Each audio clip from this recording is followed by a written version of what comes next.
শীতকালে বাজারে প্রচুর পরিমাণে মেথি শাক পাওয়া যায়। আর মেথি শাকের গন্ধ আর ফ্লেভারটা যাদের ভালো লাগে তাদেরও আমার মতো মেথি শাকটা প্রিয়। মেথি শাক আলু দিয়ে, বেগুন দিয়ে মেথি শাকের চচ্চড়ি বা মেথি শাকের পরোটা অনেকভাবেই খাওয়া যায়। কিন্তু গরম ভাতে বেগুন দিয়ে এইভাবে যদি একবার মেথি শাকটা ভেজে খাও, এক থালা ভাত কিন্তু এই পদটা দিয়ে খাওয়া হয়ে যাবে। তাহলে আজকে বানাচ্ছি বেগুন দিয়ে মেথি শাক ভাজা। আর এই টিপসও দেবো মেথি শাকটা কীভাবে বানালে আর কষা ভাবটা থাকবে না। প্রথমেই দেখো বেগুন ভেজে নিচ্ছি। আমি এখানে সাদা বেগুনটাই নিয়েছি, কারণ এই বেগুনটা ভাজতে তেলের পরিমাণ কিন্তু কম লাগে। যেটুকু তেল দিয়েছি মানে আমি 2 চামচ সর্ষের তেল দিয়েছি, তার মধ্যেই কিন্তু বেগুনগুলো খুব সুন্দরভাবে ভাজা হয়ে যাবে। আর এই বেগুনটা ভাজার সময় না খুব বেশি ঢাকা দিয়ে রাখলে হবে না, তাহলে বেগুনটা একদম গলা গলা হয়ে যাবে। তেলের মধ্যে বেগুন দিয়ে অল্প একটু নুন আর হলুদ দিয়ে বেগুনটাকে ভেজে নেব। ঠিক যেমনভাবে বেগুনটা ভেজেছি, সেদ্ধ হয়ে গেছে কিন্তু খুব বেশি নরম হয়নি। এইভাবেই বেগুনটাকে ভেজে তুলে নিতে হবে। এইভাবে বেগুনটা ভাজলে শাকের মধ্যে বেগুনটাও একটু গোটা গোটা থাকবে। একবারে সেই ঘাঁটা ঘাঁটা হয়ে গেলে খেতেও ভালো লাগে না আর দেখতেও খুব একটা ভালো লাগে না। বেগুনটাকে একটু গোটা গোটা রেখে, সেদ্ধ কিন্তু ভেতর থেকে হয়ে গেছে কিন্তু উপর থেকে দেখে একটু গোটা গোটা আছে। তারপর বেগুনটাকে তুলে নিয়ে এবার দিয়ে দিচ্ছি আর 1 চামচ মতো সর্ষের তেল। এবার আমরা শাকটাকে ভেজে নেব। মেথি শাকটা প্রথমেই বাজার থেকে নিয়ে এসে পরিষ্কার করে ধুয়ে বেছে ছোট ছোট করে কুচি করে কেটে নিয়েছি।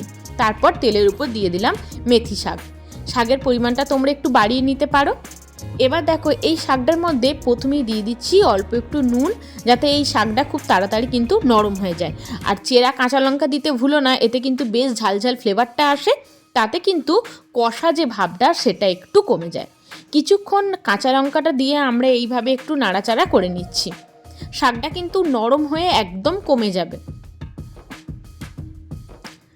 শাকটা দেখতেই পেলে কিছুক্ষণ এইভাবে আমরা নাড়াচাড়া করে নিচ্ছি। এবার উপর থেকে অল্প একটু নুন ছিটিয়ে দিচ্ছি, যাতে শাকটা খুব ভালোভাবে সেদ্ধ হয়ে যায়।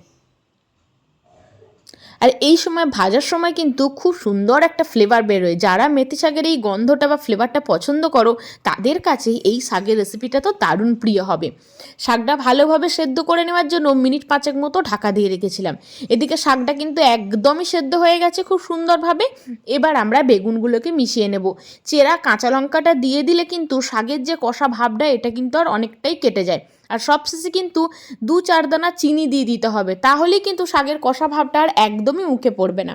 দেখো শাকটা ভাজা হয়ে যাবার পর বেগুনগুলো দিয়ে খুব ভালোভাবে এইভাবে একবার নাড়াচাড়া করে নিচ্ছি।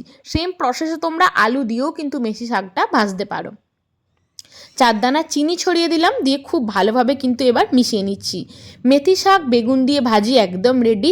গরম ভাতে যদি এই গরম গরম মেথি শাক ভাজা দিয়ে ভাত খাওয়া যায়, তাহলে কিন্তু 1 থালা ভাত এই মেথি শাক বেগুন দিয়ে খাওয়া হয়ে যাবে। আমার তো দারুণ লাগে। তোমরা কারা কারা আমার মতো এইভাবে মেথি শাক ভাজাটা খেতে পছন্দ করো, আমাকে কিন্তু কমেন্ট সেকশনে জানাবে। শীতের যে সবজিগুলো পাওয়া যায়, পালং শাক, মেথি শাক বা সর্ষের শাক, আমার কিন্তু খুব প্রিয়।